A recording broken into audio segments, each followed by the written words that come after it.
Hi dear friends, welcome to chalk board stories. നമ്മുടെ ആനുകാലികമാണ് നമ്മൾ ചെയ്തുകൊണ്ടിരിക്കുന്നത്. 2023-24 വർഷങ്ങളിൽ PSC ചോദിച്ച ക്വസ്റ്റ്യൻസിൻ്റെ പാർട്ട് 1 വീഡിയോ നമ്മളൊരു 25 ക്വസ്റ്റ്യൻസ് ഡിസ്കസ് ചെയ്തിട്ടുണ്ടായിരുന്നു. ഇത് പാർട്ട് 2 വീഡിയോയാണ്. നിങ്ങൾക്കൊന്ന് വീഡിയോ ഇഷ്ടപ്പെട്ടാൽ ചാനലൊന്ന് സബ്സ്ക്രൈബ് ചെയ്യാനും വീഡിയോ ഒന്ന് ലൈക്ക് ചെയ്യാനും അതേപോലെ നിങ്ങളുടെ മാർക്ക് എത്ര കിട്ടിയെന്നൊന്ന് കമൻറ്റ് ചെയ്യാനും നിങ്ങളുടെ എന്ത് നിർദ്ദേശങ്ങളാണെങ്കിലും അത് നിങ്ങളൊന്ന് കമൻറ്റായിട്ട് കൂടി രേഖപ്പെടുത്തുക. ക്വസ്റ്റ്യനിലേക്ക് പോകാം. ഫസ്റ്റ് ക്വസ്റ്റ്യൻ 26ാമത്തെ ക്വസ്റ്റ്യൻ ആണ്. 2018 ജനുവരിയിൽ ആരംഭിച്ച ആസ്പിരേഷണൽ ഡിസ്ട്രിക്ട് പ്രോഗ്രാം ADP പ്രകാരം ഉൾപ്പെട്ട കേരളത്തിലെ ജില്ല ഏതെന്നാണ് ചോദിച്ചിരിക്കുന്നത്. ആൻസർ വരുന്നത് വയനാടാണ്. അതായത് നമ്മുടെ ലിവിങ് സ്റ്റാൻഡേർഡ്, നമ്മുടെ ജീവിത സാഹചര്യം ലിവിങ് സ്റ്റാൻഡേർഡ് കൂട്ടാനായിട്ട് നീതി ആയോഗ് കൊണ്ടുവന്നൊരു പദ്ധതിയാണ് ADP എന്ന് പറയുന്നത്. അത് 2018 ജനുവരിയിലാണ് നമ്മുടെ പ്രധാനമന്ത്രിയായിരുന്ന മോദി എന്ത് ചെയ്യുന്നത്, ഉദ്ഘാടനം ചെയ്യുന്നത്. അപ്പോൾ ലിവിങ് സ്റ്റാൻഡേർഡ് കൂട്ടാൻ വേണ്ടിയിട്ടാണ് ഈ പദ്ധതി വന്നത്.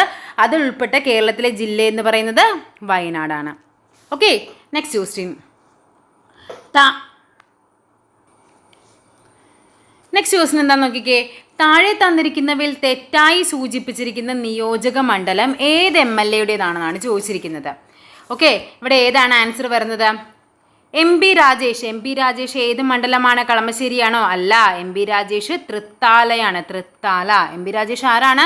മിനിസ്റ്റർ ഓഫ് ലോക്കൽ സെൽഫ് ഗവൺമെൻറ്റിൻ്റെ മന്ത്രിയാണ് എന്ത്, MP രാജേഷ് എന്ന് പറയുന്നത്. P രാജീവ് ബേപ്പൂർ. P രാജീവ് എവിടെയാണ്? P രാജീവാണ് കളമശ്ശേരിയിൽ വരുന്നതാണ് P രാജീവ്. കളമശ്ശേരി MLA ആണ് P രാജീവ്. P രാജീവ് എന്താണ്? വ്യവസായ, വാണിജ്യം, നിയമം, കയറിൻ്റെയൊക്കെ മന്ത്രിയാണ് അല്ലേ. PA മുഹമ്മദ് റിയാസ് എവിടെയാണ്? മുഹമ്മദ് റിയാസ് ബേപ്പൂരാണ് മുഹമ്മദ് റിയാസ് ആരാണ്? നമുക്കറിയാം, പൊതുമരാമത്ത് ടൂറിസം വകുപ്പ് മന്ത്രിയാണ് അല്ലേ PA മുഹമ്മദ് റിയാസ് എന്ന് പറയുന്നത്. അടുത്തത് വീണ ജോർജ് എവിടെ നിന്നാണ് തിരഞ്ഞെടുക്കപ്പെട്ടത്? അത് ആറന്മുളയാണ്. ആറന്മുളയാണ് വീണ ജോർജ്. സോ ഇതെല്ലാം എന്തായിരുന്നു? തെറ്റായിരുന്നു അല്ലേ. സോ ഓപ്ഷൻ D ആണ് ആൻസർ ആയിട്ട് വരുന്നത്. എല്ലാം തെറ്റാണ്. ഇനി നിങ്ങൾക്ക് പഠിക്കേണ്ട കുറച്ച് പേരാണ്. ഉമാ തോമസ് ആരാണ്? നമുക്കറിയാം, തോമസിൻ്റെ ഭാര്യയായിരുന്നു അല്ലേ. വീട്ടി തോമസ് അന്തരിച്ചതിന് ശേഷം ഉമാ തോമസ് ആയിരുന്നു ഏത് മണ്ഡലത്തിൽ? തൃക്കാക്കര മണ്ഡലത്തിൽ. ഞങ്ങളുടെ സ്വന്തം മണ്ഡലത്തിൽ നിന്നാണ് ഉമാ തോമസ് വിജയിച്ചു വന്നത്. അടുത്തതാണ് ആര്? ഉമ്മൻചാണ്ടിയുടെ മരണത്തിന് ശേഷം ചാണ്ടിയുമ്മനാണ് വന്നത്. അതെവിടെയായിരുന്നു? പുതുപ്പള്ളിയാണ് ചാണ്ടിയുമ്മൻ. അതേപോലെ നമുക്കറിയാം ഡോക്ടർ N ജയരാജ്. ആരാണ് ഡോക്ടർ N ജയരാജ് എന്ന് പറയുന്നത്? നമ്മുടെ ചീഫ് വിപ്പാണ് അല്ലേ. Chief whip. അദ്ദേഹം എവിടെ നിന്നാണ് ജയിച്ചു വന്നത്? കാഞ്ഞിരപ്പള്ളി മണ്ഡലത്തിൽ നിന്നാണ് നമ്മുടെ കേരള സർക്കാരിൻ്റെ ചീഫ് വിപ്പായ ഡോക്ടർ N ജയരാജ്. ഇനി P പ്രസാദ് എവിടെയാണ്? P പ്രസാദ് ചേർത്തലയാണ്. ചേർത്തലയിൽ നിന്നാണ് അദ്ദേഹം ജയിച്ചു വന്നത്. P പ്രസാദ് എന്താണ്? നമുക്കറിയാം, കൃഷി വകുപ്പ് മന്ത്രിയാണ്. കൃഷി വകുപ്പ് മന്ത്രിയാണ് P പ്രസാദ് എന്ന് പറയുന്നത്.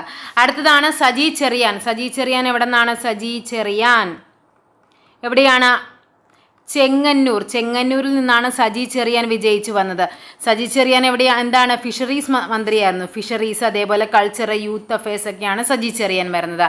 അടുത്തതാണ് ചിറ്റയം ഗോപകുമാർ. അദ്ദേഹം ആരാണ്? നമ്മുടെ ഡെപ്യൂട്ടി സ്പീക്കറാണ്. അദ്ദേഹം ജയിച്ചു വന്ന മണ്ഡലം ഏതാണ്? അടൂരാണ്. അദ്ദേഹം ഡെപ്യൂട്ടി സ്പീക്കറാണ്. ഇതൊക്കെ ഇമ്പോർട്ടൻ്റ് ആയ കുറച്ച് ആൾക്കാരാണ്, പഠിച്ചു വയ്ക്കുക. അപ്പോൾ MP Rajesh Thrithala, P Rajeev Kalamassery, PA Muhammad Riyas Beypore, Veena George ആറന്മുളയാണ്. Okay, next question. Nari Shakti Vandan Adhiniyam bill Lok Sabha പാസ്സാക്കിയ ദിനം എന്താണെന്നാണ് ചോദിച്ചിരിക്കുന്നത്. അത് 2023 സെപ്റ്റംബർ 20 നാരി ശക്തി വന്ദൻ അധിനിയം ബില്ല് ലോകസഭ പാസ്സാക്കുന്നത്. ഇതൊരു വനിതാ സംവരണ ബില്ല്. നമുക്കറിയാം, നമ്മുടെ പുതിയ പാർലമെൻറ്റിൽ അവതരിപ്പിച്ച ആദ്യ ബില്ലായിരുന്നു അല്ലേ. അതായത് 33% അഥവാ 1/3% എന്ത് ചെയ്യണം? 33% ജനപ്രതിനിധികൾ സംസ്ഥാനത്തിലും ദേശീയ തലത്തിലും എന്ത് ചെയ്യണം? നയരൂപീകരണത്തിൽ സ്ത്രീ പങ്കാളിത്തം എന്ന ആശയത്തോടുകൂടി കൊണ്ടുവന്ന ബില്ലാണ് എന്ത്? നാരി ശക്തി വന്ദൻ അധിനിയം. അപ്പോൾ അത് 2023 സെപ്റ്റംബർ 20 അത് ബില്ല് ലോകസഭ പാസ്സാക്കിയത്. Next question. 29ാമത്തെ ക്വസ്റ്റ്യൻ ആണ്. റിസർവ് ബാങ്ക് ഓഫ് ഇന്ത്യയുടെ ഇപ്പോഴത്തെ ഗവർണർ ആരാണ്? അത് ശക്തികാന്ത ദാസ് ആണ്. റിസർവ് ബാങ്ക് ഗവർണർമാരെ എപ്പോഴും ചോദിക്കുന്നതാണ്, ഇമ്പോർട്ടൻറ്റ് ടോപ്പിക്കാണ്, പഠിക്കുക. 2023 ഇറങ്ങിയ ദ കവനന്റ് ഓഫ് വാട്ടർ എന്ന നോവൽ എഴുതിയത് ആരാണ്? ദ കവനന്റ് ഓഫ് വാട്ടർ എന്ന നോവൽ എഴുതിയത് എബ്രഹാം വർഗീസ് ആണ്. എബ്രഹാം വർഗീസിൻ്റെ പുസ്തകമാണ് ദ കവനന്റ് ഓഫ് വാട്ടർ എന്നത്. അതേപോലെ 2022-23 കാലയളവിൽ ഇറങ്ങിയ കുറച്ച് പുസ്തകങ്ങളുണ്ട്. നമുക്ക് അവരുടെ രചയിതാക്കളെയും പരിചയപ്പെടാം. പരാജയപ്പെട്ട കമ്പോള ദൈവം ആരുടെയാണ്? MB രാജേഷിൻ്റേതാണ്. വിക്ടറി സിറ്റി സൽമാൻ റുഷ്ദിയാണ്. അതേപോലെ winning the inner battle Shane Watson. Souparnikam K Jayakumar. Ambedkar a life എന്ന പുസ്തകം ശശി തരൂറിൻ്റെതാണ്. അറിയപ്പെടാത്ത ഏടുകൾ NM Joseph. The mirror and the light Hilary Mantel. ഇത്രയും പേര് ഇമ്പോർട്ടൻ്റ് ആണ്, ജസ്റ്റ് ഒന്ന് വായിച്ചു വിടുക. കാര്യം ഇത് 2022-23 കാലയളവിൽ പുറത്തിറങ്ങിയ പുസ്തകങ്ങളായിരുന്നു. Okay, next question. 2023 ഐക്യരാഷ്ട്രസഭയുടെ കാലാവസ്ഥാ വ്യതിയാന സമ്മേളനം COP28 നടന്നത്. അതായത് 28ാമത്തെ സമ്മേളനമാണ്. അതാണ് COP എന്ന് പറയുന്നത്. എന്താണ് COP എന്ന് പറഞ്ഞാൽ? എന്താണ്? Conference of parties. അതാണ് COP. കോൺഫറൻസ് ഓഫ് പാർട്ടീസ് 28 നടന്നത്. 2023 നടന്നത് സൗദി അറേബ്യയിൽ വെച്ചിട്ടാണ്. UAE ആണ്, ദുബായിലാണ്. UAE ആണ് 2023 നടന്നത്. 2024 വരുമ്പോഴേക്കും അതേതാണ്? ബാക്കു എന്ന് പറഞ്ഞാൽ എവിടെയാണ്? അസർബൈജാനിൻ്റെ ക്യാപിറ്റലാണ്. അസർബൈജാൻ എന്ന് പറയുന്ന രാജ്യത്തിൻ്റെ ക്യാപിറ്റലാണ് ഈ പറയുന്ന ബാക്കു എന്ന് പറയുന്നത്. അവിടെയാണ് 2024, അതായത് COP29 നടക്കുന്നത്. 2024 ഐക്യരാഷ്ട്രസഭയുടെ കാലാവസ്ഥാ വ്യതിയാന സമ്മേളനം നടക്കുന്നത് എവിടെയാണ്? Baku, Azerbaijan. ചിലപ്പോൾ ഇത് രണ്ടും തരാം, ചിലപ്പോൾ ഇത് മാത്രമായിരിക്കാൻ തരുന്നത്, ചിലപ്പോൾ ഇതായിരിക്കും തരുന്നത്. അപ്പോൾ രണ്ടും പഠിച്ചു വയ്ക്കുക. 2025 വരുമ്പോൾ അതെവിടെയാണ്? ബെലൈം എന്ന് പറഞ്ഞാൽ എവിടെയാണ്? ബ്രസീൽ. ചിലപ്പോൾ ബ്രസീലിൽ നിന്ന് മാത്രമായിരിക്കും തരുന്നത്, ചിലപ്പോൾ ഈ സ്ഥലമായിരിക്കും തരുന്നത്. ബ്രസീൽ, അതായത് COP30 30, അതായത് 23 UAE, 24 അസർബൈജാൻ, 25 ബ്രസീലാണ്. Okay, next question. 2023 ഏപ്രിൽ 1 മുതൽ ദേശീയ ഗ്രാമീണ തൊഴിലുറപ്പ് പദ്ധതിയിൽ കേരളത്തിലെ തൊഴിലാളികൾക്ക് ദിവസക്കൂലിയിലുണ്ടായ വർധനവ് എത്രയെന്നാണ് ചോദിച്ചിരിക്കുന്നത്. 2023 കാര്യമാണ് ചോദിച്ചിരിക്കുന്നത്. 2023 എത്ര രൂപയാണ് കൂടിയത്? 22. ഓപ്ഷൻ A ആണ്. അതായത് 311 രൂപയായിരുന്നു അതിനു മുമ്പ്. അതിന് 22 രൂപ കൂടി 333 രൂപയായിട്ട് മാറി. പക്ഷേ വീണ്ടും എന്ത് ചെയ്തു? 2024 മാർച്ചിൽ, നമുക്ക് ഇനിയിപ്പോൾ പഠിക്കേണ്ടത് കൂടുതൽ ഇമ്പോർട്ടൻസ് കൊടുക്കേണ്ട ഏതാണ്? ഇതിനാണ്. 2024 മാർച്ചിൽ 333 രൂപയായിരുന്നത് 13 രൂപ കൂടി 346 രൂപയായിട്ട് മാറി. ഏറ്റവും കൂടുതൽ, അതായത് ഇപ്പോഴത്തെ കേരളത്തിലെ തൊഴിലുറപ്പ് പദ്ധതിയുടെ ശമ്പളം എന്ന് പറയുന്നത് എത്രയാണ്? ദിവസക്കൂലി എന്ന് പറയുന്നത് എത്രയാണ്? 346 രൂപയാണ്. അത് എത്ര രൂപയാണ് കൂടിയത്? 13 രൂപയാണ് കൂടിയത്. ഇനി സാധാരണ എല്ലാ പ്രാവശ്യവും എത്ര രൂപയാണെന്നാണ്, പക്ഷേ ക്വസ്റ്റ്യനിൽ വന്ന മാറ്റം കണ്ടോ? എത്ര രൂപയാണ് വർധനവുണ്ടായെന്നാണ്. അപ്പോൾ ചിലപ്പോൾ 2024 മാർച്ചിൽ ഏപ്രിൽ 1 മുതൽ ദേശീയ ഗ്രാമീണ തൊഴിലുറപ്പ് പദ്ധതിയിൽ കേരളത്തിലെ തൊഴിലാളികൾക്ക് ഒരു ദിവസത്തെ കൂലിയുണ്ടായ വർധനവെന്ന് ചോദിച്ചിട്ട് നമുക്ക് എത്രയാണ്? 13 ആണ്. ഇനി ഏറ്റവും ഉയർന്നത് എവിടെയാണ്? അത് ഹരിയാനയാണ്. ഹരിയാനയിലാണ് ഏറ്റവും ഉയർന്ന ദിവസക്കൂലി കിട്ടുന്നത്. എത്രയാണ്? 374 രൂപയാണ്. Okay, next question. 33ാമത്തെ ക്വസ്റ്റ്യൻ ആണ്. പട്ടിക 1 ആരോഗ്യക്ഷേമ പ്രവർത്തനങ്ങൾ, പട്ടിക 2 ഗുണഭോക്താക്കൾ എന്നിവയുമായി പൊരുത്തപ്പെടുന്ന ശരിയായ ഉത്തരം എഴുതാനാണ് ചോദിച്ചിരിക്കുന്നത്. ഇത് നോക്കിക്കേ, 22/24, അതായത് 2024 നടന്ന 22ാമത്തെ എക്സാമിൻ്റെ ക്വസ്റ്റ്യൻ പേപ്പറാണിത്. മന്ദഹാസം പദ്ധതി. എന്താ മന്ദഹാസം പദ്ധതി എന്ന് പറഞ്ഞാൽ? നമ്മൾ പഠിച്ചിട്ടുണ്ടല്ലേ മന്ദഹാസം പദ്ധതി തമിഴ്നാട്ടിൽ പുന്നഗൈ എന്ന പേരിൽ നടപ്പാക്കുന്നുണ്ട്. അപ്പോൾ മന്ദഹാസം പദ്ധതി എന്ന് പറഞ്ഞാൽ BPL വിഭാഗത്തിലെ മുതിർന്ന പൗരന്മാർക്ക് ലഭിക്കുന്നതാണ് മന്ദഹാസം. എന്താണത്? കൃത്രിമ പല്ലും അതുമായിട്ട് ബന്ധപ്പെട്ട ചികിത്സയ്ക്ക്, അതായത് 5000 രൂപയായിരുന്നു, ഇപ്പോൾ എത്രയാക്കി മാറ്റി? 10000 രൂപയാക്കി മാറ്റിയിട്ടുണ്ട്. ഇനി നെക്സ്റ്റ് പദ്ധതിയാണ് സമന്വയ. സമന്വയം എന്ന് പറഞ്ഞാൽ എന്താണ്? അത് ട്രാൻസ്ജെൻഡേഴ്സിനാണ്. സമന്വയ പദ്ധതി എന്ന് പറയുന്നത് ട്രാൻസ്ജെൻഡേഴ്സിൻ്റെ തുടർ പഠനത്തിന് വേണ്ടിയിട്ടുള്ള, അതായത് അവരുടെ മുഖ്യധാരയിലേക്ക് വരാതെ അവർ പിൻവാങ്ങി നിന്നിട്ട് അവരുടെ പഠിത്തം മുടങ്ങിപ്പോയവർക്കൊക്കെ അവരുടെ വിദ്യാഭ്യാസം തുടരാനായിട്ട് വന്ന പദ്ധതിയാണ് എന്ത് പറയുന്നത്? സമന്വയ പരിപാടി എന്ന് പറയുന്നത്. ട്രാൻസ്ജെൻഡേഴ്സാണ് അതിൻ്റെ ഗുണഭോക്താക്കൾ എന്ന് പറയുന്നത്. നെക്സ്റ്റ് വരുന്നത് അഭയകിരണമാണ്. അഭയകിരണം എന്ന് പറഞ്ഞാൽ എന്താണ്? നിരാലംബരായ വിധവകൾ, അതായത് നിരാലംബരായ വിധവകളുടെ അവർക്ക് അഭയം കൊടുക്കുന്നവർക്ക് വേണ്ടി കൊടുക്കുന്ന ഒരു പദ്ധതിയാണ് എന്ത്? അവർക്ക് ഏകദേശം 1000 രൂപ വരെ, അതായത് നിരാലംബരായ വിധവകളെ സംരക്ഷിക്കുന്നവർക്ക് വേണ്ടി 1000 രൂപയോളം വരെയും കൊടുക്കും. അപ്പോൾ അതുമായിട്ട് ബന്ധപ്പെട്ടതാണ് ആര്? അഭയകിരണം പദ്ധതി. ഇനി നിരാമയ ആരോഗ്യ ഇൻഷുറൻസ് ആർക്കാണ്? ഭിന്നശേഷിയുള്ളവർക്കാണ് നിരാമയ ആരോഗ്യ ഇൻഷുറൻസ് പദ്ധതി എന്ന് പറയുന്നത്. അപ്പോൾ ഇവിടെ ആൻസർ എത്ര വരും? എ എന്ന് പറയുന്നത് 4 4 തുടങ്ങുന്ന 2 ഉണ്ട്. സോ നമുക്ക് ഇത് രണ്ടും കട്ട് ചെയ്യാം. അടുത്ത ഏതാണ്? സമന്വയ പരിപാടി ട്രാൻസ്ജെൻഡേഴ്സിനാണ്. ഇതാണ് അഭയകിരണം ഏതാണ്? നിരാലംബരായ വിധവകൾ. നിരാമയ ഇൻഷുറൻസ് ഭിന്നശേഷി. സോ ആൻസർ വരുന്നത് ഓപ്ഷൻ എ ആണ് ആൻസർ ആയിട്ട് വരുന്നത്. ഓക്കെ, അതേപോലെ കുറച്ച് പദ്ധതികളാണ് സമന്വയ പദ്ധതി. എന്താണ് സമന്വയം? നമ്മൾ പറഞ്ഞല്ലേ. അതേപോലെ സമന്വയ എന്ന് പറയുന്നത് ഒരു കാര്യം കൂടി അറിഞ്ഞിരിക്കുക. സമന്വയ എന്ന് പറയുന്ന ഒരു സോഫ്റ്റ്വെയറും കൂടിയുണ്ട്. സമന്വയ ഇവിടെ പരിപാടി കണ്ടതുകൊണ്ടാണ് സോഫ്റ്റ്വെയറും കൂടി പറയുന്നത്. സമന്വയം എന്ന് പറഞ്ഞൊരു സോഫ്റ്റ്വെയർ കേരളത്തിലെ സ്വകാര്യ എയ്ഡഡ് സ്കൂളുകളിലെ ജീവനക്കാരുടെ നിയമന അംഗീകാരത്തെ പറ്റിയുള്ള നടപടികളൊക്കെ നടപ്പാക്കുന്ന ഒരു ഓൺലൈൻ സോഫ്റ്റ്വെയർ ആണ്.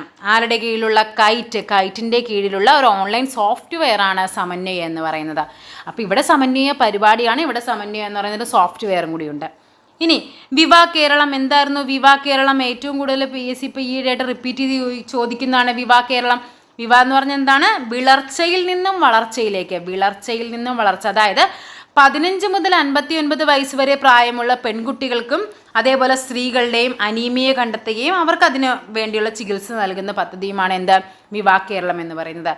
എന്താണ് മിഠായി എന്ന് പറഞ്ഞാൽ കുട്ടികളിലെ ടൈപ്പ് 1 പ്രമേഹത്തെ പറ്റിയുള്ള പ്രമേഹബാധിതരായ കുട്ടികൾക്ക് വേണ്ടി സാമൂഹ്യ സുരക്ഷാ ക്ഷേമ വകുപ്പ് നടപ്പാക്കുന്ന പദ്ധതിയാണ് മിഠായി എന്ന് പറയുന്നത്. Okay, next question. അടുത്തിടെ ലോകാരോഗ്യ സംഘടന R21 മാട്രിക്സ് M വാക്സിൻ ഏത് രോഗത്തെ പ്രതിരോധിക്കാനാണ് മുൻകൂർ യോഗ്യതയോടുകൂടി അംഗീകരിച്ചത്? ഏത് രോഗമാണ് അത്? മലേറിയയാണ്. Next question.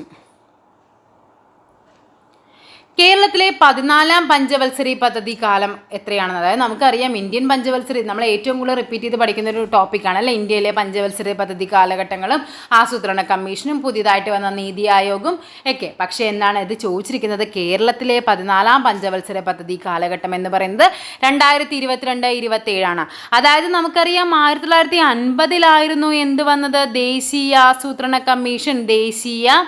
ആസൂത്രണ കമ്മീഷൻ നിലവിൽ വന്നത് 1950. അതേസമയം 1967 ആയപ്പോഴേക്കും ഓരോ സംസ്ഥാനങ്ങളിലേക്കും വേണ്ടി നമ്മുടെ കേരള സംസ്ഥാനത്തിന് ഒരു ആസൂത്രണ കമ്മീഷൻ വന്നു. കേരള സംസ്ഥാന ആസൂത്രണ കമ്മീഷൻ വന്നത് 1967. അന്ന് മുതൽ എന്ത് ചെയ്യുന്നുണ്ട്? ഇവിടെ പഞ്ചവത്സര പദ്ധതികൾ കേരളത്തിൽ നടപ്പാക്കുന്നുണ്ട്. അപ്പോൾ ഇതേതാണ് 2022-27 ഇപ്പോൾ നിലവിൽ ഓടുന്നത് 14ാം പഞ്ചവത്സര പദ്ധതിയാണ്. Okay, next question. താഴെ കൊടുത്തിരിക്കുന്നവൽ കേരള സാമൂഹ്യ സുരക്ഷാ മിഷൻ പദ്ധതി അല്ലാത്തത് ഏതാണ്? താലോലം. നോക്കിക്കേ, നമ്മൾ കുറച്ച് മുമ്പ് കണ്ട കാര്യങ്ങളൊക്കെ ഇത് നമ്മൾ കഴിഞ്ഞ ദിവസം, അതായത് ഐ തിങ്ക് 20/24 19/24 എന്തോ ആണ്. അതായത് PSC തൊട്ട് മുന്നേ നടത്തി 2-3 എക്സാംസിൻ്റെ ക്വസ്റ്റ്യൻസ് ഒക്കെ തന്നെയാണ് തിരിച്ചും മറിച്ചും അതുമായിട്ട് ബന്ധപ്പെട്ട കാര്യങ്ങളാണ് വരും എക്സാമുകളിൽ അവർ ചോദിച്ചുകൊണ്ടിരിക്കുന്നത്. അടുത്ത ക്വസ്റ്റ്യനോട് കാണുമ്പോൾ നിങ്ങൾക്കത് മനസ്സിലാകും. ഇത് നോക്കിക്കേ, താലോലം പദ്ധതി എന്താണ്? നമുക്കറിയാം 18 വയസ്സിൽ താഴെയുള്ള കുട്ടികളുടെ സൗജന്യ ചികിത്സയുമായി ബന്ധപ്പെട്ടതാണ്. സ്നേഹപൂർവ്വം എന്താണ്? മാതാപിതാക്കളിൽ ആരെങ്കിലും ഒരാൾ മരിച്ചു കഴിഞ്ഞാൽ എന്താണ്? മറ്റൊരാൾക്ക് എന്താ? ജീവിച്ചിരിക്കുന്ന ഒരാൾക്ക് എന്ത് ചെയ്യണം? അവരെ സാമ്പത്തികമായിട്ട് മുന്നോട്ട് കൊണ്ടുപോകാനുള്ള കപ്പാസിറ്റി ഇല്ലെങ്കിൽ അവർക്ക് എന്ത് ചെയ്യണം? അവർക്കുള്ള പഠന സഹായമാണ് എന്ത് പറയുന്നത്? സ്നേഹപൂർവ്വം എന്ന് പറയുന്നത്. ശ്രുതിതരംഗം എന്താണ്? 5 വയസ്സ് വരെയുള്ള കുട്ടികൾക്ക്, അതായത് ഒരു കോക്ലിയ ഇംപ്ലാന്റേഷന് വേണ്ടി കൊടുക്കുന്ന പദ്ധതിയാണ് ശ്രുതിതരംഗം എന്ന് പറയുന്നത്. കുടുംബശ്രീ നമുക്കറിയാം. കുടുംബശ്രീ എന്ന് പറയുന്നത് തദ്ദേശ സ്വയംഭരണ വകുപ്പിന് കീഴിൽ വരുന്നതാണ്. തദ്ദേശ സ്വയംഭരണ വകുപ്പ്. ബാക്കിയെല്ലാം എന്താണ്? കേരള സാമൂഹ്യ സുരക്ഷാ മിഷൻ്റെ കീഴിൽ വരുന്നതാണ്. സോ ഇവിടെ ആൻസർ വരുന്നത് നമ്മളോട് ചോദിച്ചിരിക്കുന്ന അല്ലാത്തതാണ് അല്ലേ. അല്ലാത്തതെന്ന് പറയുമ്പോൾ ഓപ്ഷൻ ഡി ആണ്, കുടുംബശ്രീയാണ്. കുടുംബശ്രീ എന്ന് പറയുന്നത് തദ്ദേശ സ്വയംഭരണ വകുപ്പിൻ്റെ കീഴിൽ വരുന്ന പദ്ധതിയാണ്. Okay, next question. National crime record ബ്യൂറോയുടെ NCRB 2023 റിപ്പോർട്ട് പ്രകാരം ഇന്ത്യയിലെ ഏറ്റവും സുരക്ഷിതമായ നഗരം എന്ന് പറയുന്നത് കൊൽക്കത്തയാണ്. അതായത് ക്രൈം റേറ്റ് നോക്കിയിട്ടാണ് അവിടുത്തെ അത് തീരുമാനിക്കുന്നത്. അപ്പോൾ അത് കൊൽക്കത്തയാണ്. അതിൽ അതായത് 10ാമതായിട്ട് വന്നത് നമ്മുടെ കോഴിക്കോടാണ്. ഇമ്പോർട്ടൻ്റ് ആണ്, പഠിച്ചു വയ്ക്കുക. അതായത് കേരളത്തിൽ നിന്ന് ആദ്യത്തെ 10ൽ വന്ന ഒരേ ഒരു സ്ഥലം എന്ന് പറയുന്നത് നമ്മുടെ കോഴിക്കോട് നഗരമാണ്. Okay, next question. സൂര്യനെ പറ്റിയുള്ള പഠനത്തിനായി ISRO വികസിപ്പിച്ച പേടകം ഏതാണത്? ആദിത്യ L1 ആണ് സൂര്യനെ പറ്റിയുള്ള പഠനത്തിനായിട്ട് ISRO വികസിപ്പിച്ചത്. എന്തൊക്കെയാണ് നമുക്ക് ആദ്യത്തെ L1 പറ്റി പഠിക്കാനുള്ളത്? അത് വിക്ഷേപിച്ച് എന്നായിരുന്നു? 2023 സെപ്റ്റംബർ 2-നാണ് അത് വിക്ഷേപിച്ചത്. വിക്ഷേപിച്ച സ്ഥലം എവിടെയാണ്? ശ്രീഹരിക്കോട്ടയാണ്. ശ്രീഹരിക്കോട്ടയിൽ നിന്നാണ് വിക്ഷേപിച്ചത്. അതേപോലെ തന്നെ വാഹനം ഏതാണ്? PSLV-C57 ആണ് വാഹനം. നമ്മൾ ചന്ദ്രയാൻ 3 പഠിച്ച പോലെ തന്നെ ആദ്യത്തെ L1 നന്നായിട്ട് പഠിക്കുക. അതിൻ്റെ ISROയുടെ ചെയർമാൻ ആരായിരുന്നു? സോമനാഥാണ് ISRO ചെയർമാനായിട്ട് വരുന്നത്. ഈ പ്രോജക്റ്റിൻ്റെ മിഷൻ ഡയറക്ടർ ആരായിരുന്നു? മിഷൻ ഡയറക്ടർ എന്ന് പറയുന്നത് ബിജു ആണ്. ബിജു SR ആണ് മിഷൻ ഡയറക്ടർ. അതേപോലെ പ്രോജക്റ്റ് ഡയറക്ടർ ആരായിരുന്നു എന്ന് പറയുന്നത്? നിഖാർ ഷാജി. ഓക്കെ, അപ്പോൾ ആദ്യത്തെ L1 പറ്റി ഡീറ്റെയിൽ ആയിട്ട് തന്നെ പഠിക്കുക. നെക്സ്റ്റ് ക്വസ്റ്റിലേക്ക് പോകാം. 2022-23 ഇന്ത്യയുടെ നവീകരണം ലക്ഷ്യമാക്കി നീതി ആയോഗ് ആരംഭിച്ച സംരംഭമാണ് strategy for new India to 75. Important ആണ്, പഠിച്ചു വയ്ക്കുക. 2022-23 ഇന്ത്യയുടെ നവീകരണം ലക്ഷ്യമാക്കി നീതി ആയോഗ് ആരംഭിച്ചത്. അപ്പോൾ ചിലപ്പോൾ ചോദിക്കാം, strategy for new India to 75 ഏതിൻ്റെ കീഴിൽ വരുന്ന പദ്ധതിയാണ്? നീതി ആയോഗാണ്. നെക്സ്റ്റ് ക്വസ്റ്റ്യൻ, 2023 ലോക ബാങ്കിൻ്റെ ലോജിസ്റ്റിക് പെർഫോമൻസ് സൂചികയിൽ ഇന്ത്യയുടെ സ്ഥാനം എന്ന് പറയുന്നത്? ഓപ്ഷൻ എ 38-ാം സ്ഥാനമാണ് 2023 ലോക ബാങ്കിൻ്റെ ലോജിസ്റ്റിക് പെർഫോമൻസ് സൂചികയിൽ ഇന്ത്യയുടെ സ്ഥാനം. നെക്സ്റ്റ് ക്വസ്റ്റ്യൻ, ജമ്മു കാശ്മീരുമായി ബന്ധപ്പെട്ട് താഴെ തന്നിരിക്കുന്ന പ്രസ്താവനയിൽ ശരിയായവയവ? ജമ്മു കാശ്മീരിൻ്റെ പ്രത്യേക പദവി നൽകുന്ന വകുപ്പ് 370 എടുത്തു കളഞ്ഞത് കേന്ദ്ര ഗവൺമെൻറ്റിൻ്റെ തീരുമാനം 2023 ഡിസംബറിൽ സുപ്രീം കോടതി ശരിവെച്ചു. ശരിയായ പ്രസ്താവനയാണ്. അതായത് ആർട്ടിക്കിൾ 370 ജമ്മു കാശ്മീരിന് പ്രത്യേക പദവി നൽകിയിരുന്നതാണ്. അത് എടുത്ത് മാറ്റിയിരുന്നു. അത് സുപ്രീം കോടതിയിലേക്ക് കേസും കാര്യങ്ങളൊക്കെ കഴിഞ്ഞ് അത് ശരിവെച്ചത് 2023 ഡിസംബറിലായിരുന്നു. ജമ്മു കാശ്മീരിനെ 2 കേന്ദ്രഭരണ പ്രദേശങ്ങളാക്കി മാറ്റി. ജമ്മു ആൻഡ് കാശ്മീറും പിന്നെ എന്താണ് ലഡാക്ക്, അങ്ങനെ 2 കേന്ദ്രഭരണ പ്രദേശങ്ങളാക്കി മാറ്റിയതെന്നാണ് 2019. രാജതരംഗിണി ആരുടെ പുസ്തകമാണ്? കൽഹണൻ്റെ പുസ്തകമാണ് രാജതരംഗിണി. അത് ഏതിനെ പറ്റിയാണ്? കാശ്മീരിൻ്റെ ചരിത്രം, അതായത് കാശ്മീരിലെ രാജവംശത്തെ പറ്റിയാണ് കൽഹണൻ രാജതരംഗിണി എന്ന പുസ്തകത്തിൽ പ്രതിപാദിക്കുന്നത്. 2019 ജൂണിൽ ജമ്മു കാശ്മീരിനെ സാമ്പത്തിക അടിയന്തരാവസ്ഥ പ്രഖ്യാപിച്ചു. ഇതാണ് നമുക്കിവിടെ തെറ്റായ പ്രസ്താവന. സോ 1, 2, 3 ആണ് ശരി. സാമ്പത്തിക അടിയന്തരാവസ്ഥ ഏതാണ്? ആർട്ടിക്കിൾ 360 സാമ്പത്തിക അടിയന്തരാവസ്ഥ പ്രഖ്യാപിക്കുന്നത്. ഓക്കെ, നെക്സ്റ്റ് ക്വസ്റ്റ്യൻ ആണ് ചേരുംപടി ചേർക്കാനാണ് പറഞ്ഞിരിക്കുന്നത്. 20/2020 അതായത് 2024 20ാമത്തെ പരീക്ഷ നടത്തിയതിൻ്റെ ക്വസ്റ്റ്യൻ പേപ്പർ അനലൈസ് ചെയ്തവർക്ക് ഈ ക്വസ്റ്റ്യൻ പേപ്പറൊക്കെ കറക്റ്റായിട്ട് കിട്ടും. അതായത് നമ്മൾ തൊട്ട് മുന്നേ ഉള്ള ക്വസ്റ്റ്യൻ പേപ്പർ നന്നായിട്ട് അനലൈസ് ചെയ്തിട്ട് വേണം എക്സാമിന് പോകാൻ എന്നതിൻ്റെ വ്യക്തമായ തെളിവുകളാണ് ഈ ക്വസ്റ്റ്യൻസൊക്കെ. കാര്യം നോക്കിക്കുക, അതിൽ പറഞ്ഞിരിക്കുന്ന പദ്ധതികളായിരുന്നു അഭയകിരണം, താലോലം. അത് രണ്ടും അന്ന് പഠിച്ചവർക്ക് പിന്നെ അടുത്തതിലേക്ക് വരാൻ എളുപ്പമായിരുന്നു. നോക്കിക്കേ, അഭയകിരണം പദ്ധതി എന്തായിരുന്നു? അഭയകിരണം പദ്ധതി പറഞ്ഞത് നമുക്കറിയാം അല്ലേ? അഭയകിരണം എന്തായിരുന്നു? വിധവകൾക്ക് സാമ്പത്തിക സഹായം നൽകുന്നതാണ് അഭയകിരണം പദ്ധതി എന്ന് പറയുന്നത്. പിന്നെ നമ്മൾ അന്ന് പഠിച്ചത് ഏതാണ്? താലോലമാണ്. താലോലം എന്താണ്? മാരക രോഗങ്ങളുള്ള 18 വയസ്സിൽ താഴെയുള്ള കുട്ടികളുടെ ചികിത്സാ സഹായമാണ്. ഇത് രണ്ടും അറിഞ്ഞിരുന്നു കഴിഞ്ഞാൽ ബാക്കിയൊന്നും അറിഞ്ഞില്ലെങ്കിലും എന്താണ്, ആ ക്വസ്റ്റ്യൻ പേപ്പർ അനലൈസ് ചെയ്തവർക്ക് ഇത് എളുപ്പമായിട്ട് കിട്ടും. 1 C ആണ്. 1 C ഒറ്റ ഇതേ ഉള്ളൂ. അപ്പോൾ ആൻസർ ഏതാണ്? ഇതാണ്. ഇനി നമുക്ക് നോക്കാം. 3 എന്ന് പറയുന്നത് A ആണ്. 3A എന്ന് പറയുന്നത് ഓക്കെ അതല്ല, 2D ആണ്. വിദ്യാകിരണം പദ്ധതി എന്താണ്? വികലാംഗരുടെ മക്കൾക്ക് വിദ്യാഭ്യാസ സഹായം നൽകുന്നതാണ് വിദ്യാകിരണം പദ്ധതി. വിദ്യാജ്യോതി പദ്ധതി എന്താണത്? അതായത് ഫിസിക്കലി ഹാൻഡിക്യാപ്ഡായ വിദ്യാർത്ഥികൾക്ക് പഠനത്തിനുള്ള സാമ്പത്തിക സഹായം നൽകുന്നതാണ് വിദ്യാജ്യോതി പദ്ധതി എന്ന് പറയുന്നത്. അപ്പോൾ തൊട്ട് മുന്നേയുള്ള പരീക്ഷയുടെ ക്വസ്റ്റ്യൻ പേപ്പർ അനലൈസ് ചെയ്തവർക്ക് ഈ ഒരു ക്വസ്റ്റ്യനൊക്കെ എളുപ്പത്തിൽ നമുക്ക് കറണ്ട് അഫയേഴ്സിൽ നിന്ന് നമുക്ക് ഈ പദ്ധതികളൊക്കെ ഇങ്ങനെ വേണം പഠിക്കാനായിട്ട്. Okay, next question. താഴെ തന്നിരിക്കുന്നവയിൽ തെറ്റായ പ്രസ്താവന ഏത്? കേരളത്തിലെ ഇപ്പോഴത്തെ ചീഫ് സെക്രട്ടറി ആരാണ്? V Venu IAS. ശരിയായ പ്രസ്താവനയാണ്. കേരള നിയമനിർമ്മാണ സഭ ഏകമണ്ഡല നിയമനിർമ്മാണ സഭയാണ്. ഇതും ശരിയായ പ്രസ്താവന. നമുക്കറിയാം ഏകമണ്ഡലമുണ്ട്, ദ്വിമണ്ഡലമുണ്ട്. ദ്വിമണ്ഡലമുള്ള സംസ്ഥാനങ്ങൾ വേറെ കുറച്ചുണ്ട്. നമുക്ക് എന്താണ്? ഏകമണ്ഡല നിർമ്മാണ സഭയാണ്. കേരള നിയമനിർമ്മാണ സഭയുടെ ഡെപ്യൂട്ടി സ്പീക്കറാണ് ചിറ്റയം ഗോപകുമാർ. നമ്മൾ നേരത്തെ പറഞ്ഞതാണ് ചിറ്റയം ഗോപകുമാറിനെ പറ്റി അല്ലേ. ഇനി കേരളത്തിലെ ADGP മനോജ് കുമാർ IPS ആണ്. കേരളത്തിലെ ADGP ഇപ്പോൾ ആരാണ്? P. വിജയനാണ്. P. വിജയൻ. ഈ ഫാക്ട്സ് ഒക്കെ എപ്പോഴും നിങ്ങൾ ചെക്ക് ചെയ്ത് പഠിക്കുക. കാര്യം അതൊക്കെ എപ്പോഴും മാറിക്കൊണ്ടിരിക്കുന്നതാണ്. സോ തെറ്റായ പ്രസ്താവന എന്ന് പറഞ്ഞാൽ ഓപ്ഷൻ C 4 മാത്രമാണ് ഇവിടെ തെറ്റായ പ്രസ്താവന. ഇനി നമ്മുടെ DGP ആരാണ്? ഇമ്പോർട്ടൻ്റ് ആണ്. DGP എന്ന് പറയുന്നത് ഷെയ്ഖ് ദർവേഷ് സാഹിബാണ്. ഷെയ്ഖ് ദർവേഷ് സാഹിബ്. അതാണ് നമ്മുടെ ഇപ്പോഴത്തെ നിലവിലെ DGP. നെക്സ്റ്റ് ക്വസ്റ്റൻ എന്താണെന്ന് നോക്കിക്കേ, 25/24 തന്നെയാണ്, 44ാമത്തെ ക്വസ്റ്റൻ ആണ്. 2021 ഡേവിഡ് ജൂലിയസും ആഡം പെറ്റാപൗറ്റിയും ചേർന്ന് നോബൽ പുരസ്കാരം നേടിയത് ഏത് മേഖലയിലാണ് നോബൽ പ്രൈസ്? അത് വൈദ്യശാസ്ത്രമായിരുന്നു. എന്തായിരുന്നു അവർ നൽകിയത്? താപനിലയ്ക്കും അതേപോലെ തന്നെ സ്പർശനത്തിനുമുള്ള റിസപ്റ്റേഴ്സ് ആയിരുന്നു അവരുടെ കണ്ടുപിടുത്തം എന്ന് പറയുന്നത്. അതായത് 2024 ചോദിച്ച ക്വസ്റ്റ്യൻ നമ്മൾ 2023 നോബൽ പഠിച്ചു വയ്ക്കും, 2022 നോബൽ പഠിച്ചു വയ്ക്കും. ഇവർ ചോദിച്ചത് എത്രയാണ്? 2021. സോ 2021 നോബൽ പ്രൈസും കൂടി നിങ്ങൾ പഠിച്ചിട്ടേ പോകാവൂ. നെക്സ്റ്റ് ക്വസ്റ്റ്യൻ, കുട്ടികളിലെ പ്രമേഹം കണ്ടെത്താനും ചികിത്സാ സഹായകമേകാനുമുള്ള കേരള സർക്കാരിൻ്റെ പ്രത്യേക പദ്ധതിയാണ് എന്ത്? മിഠായി. താലോലം നമ്മൾ പറഞ്ഞു, 18 വയസ്സിൽ താഴെയുള്ള മാരക രോഗമുള്ളവർക്ക്. മന്ദഹാസം നമ്മൾ പറഞ്ഞു, എന്താണ്? BPL വൃദ്ധരായവർക്ക് എന്ത് ചെയ്യണം? പല്ല് വയ്ക്കാനുള്ള പദ്ധതി അല്ലേ. ഇനി കൊറോണ വൈറസിൻ്റെ വകഭേദമായ B11.529 എന്തിനെ സൂചിപ്പിക്കുന്നു? ഏതാണത്? അത് ഒമിക്രോൺ ആണ്. ഇത് ഇമ്പോർട്ടൻ്റ് ആണ്. നമ്മൾ പരീക്ഷകളിലെ കോവിഡ് എന്ന് പറഞ്ഞ് ബയോളജിയുടെ പ്ലേലിസ്റ്റ് എടുത്ത് നോക്കിയാൽ നിങ്ങൾക്ക് ഒരു വീഡിയോ കിട്ടും. അതായത് ഒരുമാതിരി എല്ലാ ക്വസ്റ്റ്യൻസും അതിൽ ഞാൻ ഉൾപ്പെടുത്തിയിട്ടുണ്ട്. നമുക്കറിയാം ഒമിക്രോൺ വകഭേദത്തിൻ്റെ, അതായത് ഈ തന്നിരിക്കുന്ന ആൽഫ ബീറ്റ ഗാമ അങ്ങനെയാണ് നമ്മൾ പേര് വരുന്നത്. അതിൽ നമ്മുടെ ഗ്രീക്കിലെ 15ാമത്തെ അക്ഷരത്തിൽ നിന്നാണ് ഈ ഒമിക്രോൺ എന്ന പേര് വന്നത്. അതേപോലെ തന്നെ ലോകത്ത് ആദ്യമായിട്ട് ഒമിക്രോൺ റിപ്പോർട്ട് ചെയ്ത് എവിടെയാണ്? അത് നമുക്കറിയാം, ദക്ഷിണാഫ്രിക്ക. ഇനി ഇന്ത്യയിൽ ആദ്യമായിട്ട് ഒമിക്രോൺ റിപ്പോർട്ട് ചെയ്ത് എവിടെയാണ്? ഇന്ത്യയിൽ ആദ്യമായിട്ട് കർണാടകയാണ് ഇന്ത്യയിൽ ആദ്യമായിട്ട് ഒമിക്രോൺ റിപ്പോർട്ട് ചെയ്തത്.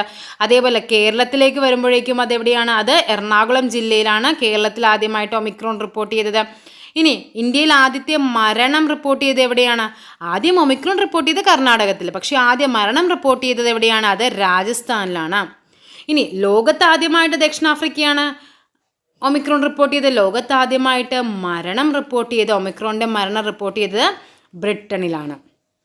ഓക്കെ, ഇമ്പോർട്ടൻ്റ് ആണ്. ഇത് നമ്മുടെ ഈ ഗ്രീക്കിലെ 15ാമത്തെ അക്ഷരത്തിൽ നിന്നാണ്. ഇത് നമ്മുടെ 2023 ഫീമെയിൽ അസിസ്റ്റൻറ്റ് പ്രിസൺ ഓഫീസർക്ക് ചോദിച്ചതാണ്. അതേപോലെ ഈ ദക്ഷിണാഫ്രിക്ക എന്നുള്ളത് 2022 ഫയർമാന് ചോദിച്ചതാണ്. ഇതെല്ലാം നമ്മുടെ റിപ്പീറ്റഡ് ക്വസ്റ്റ്യൻസ് ആണ്. നെക്സ്റ്റ് ക്വസ്റ്റ്യനിലേക്ക് പോകാം. ഏത് മേഖലയിലെ പരീക്ഷണങ്ങൾക്കാണ് Alain Aspect, John F Clauser, Anton Zeilinger എന്നിവർ 2022 ഭൗതിക ശാസ്ത്രത്തിനുള്ള നോബൽ പ്രൈസ് ലഭിച്ചത്? അത് ഏതിനാണ്? Quantum mechanics. നെക്സ്റ്റ് ക്വസ്റ്റ്യൻ, താഴെ പറയുന്നവയിൽ 2022 ഖത്തർ ഫുട്ബോൾ ലോകകപ്പിൻ്റെ സെമി ഫൈനലിലേക്ക് യോഗ്യത നേടിയ ടീമുകൾ എവിടെ?